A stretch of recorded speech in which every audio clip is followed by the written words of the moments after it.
درباره انسان وقتی منصب بگیرد خیلی باید به استاد برخورد کنه. داستان جالبی از سیر اعلام نبلای ذهبی درباره ابو جعفر منصور و استادش ازهر سمان. ازهر سمان عالم بزرگ بود، محدث خیلی بزرگ است که تا بعضی استادای امام بخاری از او درس گرفته از همین ازهر سمان. ابو جعفر منصور خلیفه دوم عباسی است. خلیفه یکی از بزرگترین خلفای بنی عباس است که دولت همون استوار کرد، پایه‌های دولت مستحکم کرد. پیش از به منصب خلافت رسیدن، پیش از دولت عباسی شدنش در زمان اموی‌ها، نزد همین شیخ ازهر سمان میرفت درس میگرفت. میگه در درس میرفت در یک کنج مینشست، بعد مینویسه چه فایده که از درس میگیره و اینا اونو چیز استادا میکرد، به اصطلاح حاضر کانسپکت میکرد. بعد خیلی زمان دیگر شد و دولت اموی سقوط کرد و دولت عباسی شد و بعد برادر این ابو جعفر منصور صفاح ابو العباس صفاح شد، بعد او تیز وفات کرد بعد از چند سال که حکومت رانیش. این دیگه خلیفه انتخاب کرد. بعد ازهر سمان فهمید که شاگردش خلیفه شده است. بعد اومد برای زیارت کرد. اومد سلام علیک کرد، در اومد گفت من گفت قرض دارم بچه دارم، بچه‌ام خواندنش لازم است، این اون خیلی پرابلمشو نقل کرد. ابو جعفر گفت تمام، گفت ما با چشم تمامی اینی که حاجت برآورده می‌کردیم. بعد تمام حاجتش برآورده کرد، پولش داد، چند صد میلیون چند هزار دینارش داد براش، گفت تمام چیزی که طلب کردم همش به جا آوردیم. بله به جا آورد.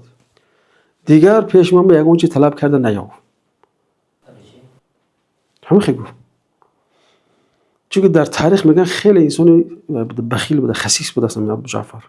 مسئله صرف کردن خیلی در مسئله پول خسیسی میکرد. خب بعد یک سال میگذره در این قصه، بعد یک سال باز میآید. بعد میگه که ابو جعفر من تو گفتم پیش من دیگه طلب کردن نبیو. میگه امیرالمومنین من فقط برای خاطر سلام دادن اومدم پیش تو، سلام علیک ممکن نیست مگر؟ گفت بله خیلی سلام علیکم، خوب کردی. بعد دیگر با شرم داشت برای 1000 دینار دیگر داد. بعد گفت ازهر سمان گفت دیگه نه طلب کرده به پیش من نه سلام علیک کرده دیگه نبیو پیش من. تمام. این مرد گفت خب باشه من نه دیگه طلب کرده به من نه دیگه سلام علیک براش میگم. یک سال گذشت که باز اومد. برسیم برا. گفت من تو نگفتم که نه طلب کرده به نه سلام گفته برای من. گفت امیرالمومنین من شنیدم که شما بیمار شده بودید، برای عیادت بیمار آمدم.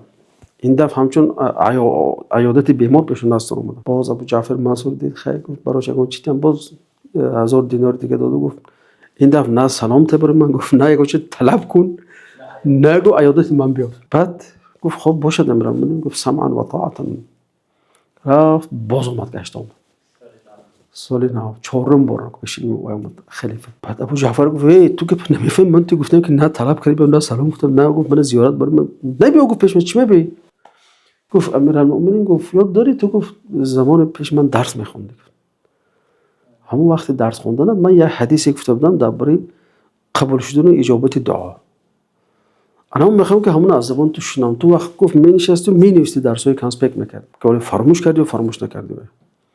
ابو جعفر منصور گفت من اون دعا رو گفت نابود کردم، کور کردم. گفت چرا؟ آخه 4 سال است که من دعا میکنم دیگه روی تو نبینم همینجا.